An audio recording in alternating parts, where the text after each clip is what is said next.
Silicon Valley Bank didn't collapse because of reckless risks. It collapsed because it did something that looked responsible. And that's what made it dangerous. In March 2023, one of the most important banks in the tech world collapsed in less than 2 days. Not after fraud, not after years of losses, but after confidence vanished, and the system moved faster than anyone expected. The official explanation was simple: a classic bank run. Too many customers tried to withdraw their money at the same time.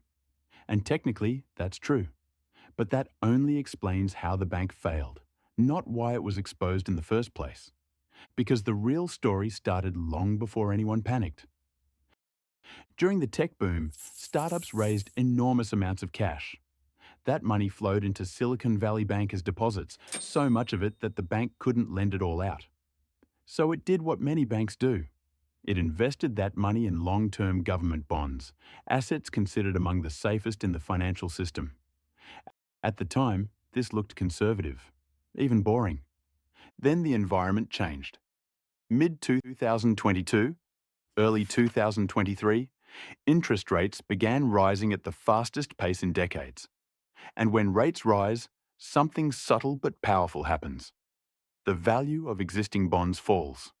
Silicon Valley Bank wasn't losing cash day by day, but the value of its assets was quietly shrinking. On paper, the bank was solvent. In reality, its margin for error was disappearing. Then pressure arrived from the other side. As tech funding slowed, startups began withdrawing money to survive. To meet those withdrawals, the bank had to sell bonds. And selling those bonds meant locking in losses. On March 8, 2023, Silicon Valley Bank announced it had sold assets at a loss and needed to raise new capital. Confidence cracked. What followed wasn't analysis. It was speed.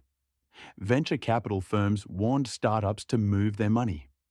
Withdrawals accelerated faster than human decision-making could keep up. On March 9th, customers attempted to withdraw more than $40 billion in a single day. No bank, no matter how conservative, can survive that.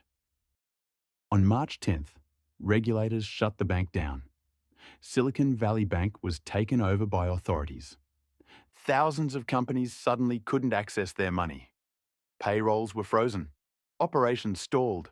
Fear spread across the banking system. To stop the panic, authorities guaranteed deposits, even above normal limits. Soon after, Silicon Valley Bank's core assets and operations were sold to First Citizens Bank, allowing services to continue under new ownership.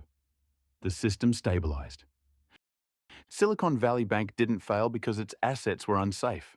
It failed because timing mattered more than safety, and because confidence mattered more than balance sheets. In finance, stability isn't just about what you own. It's about when you might be forced to sell it. Stories like this don't repeat in the same way, but the mechanics behind them do. This is Financial Aftermath, short financial documentaries explaining what really happened, why it happened, and why it still matters today. Subscribe, because the next story looks different, but it breaks for the same reasons.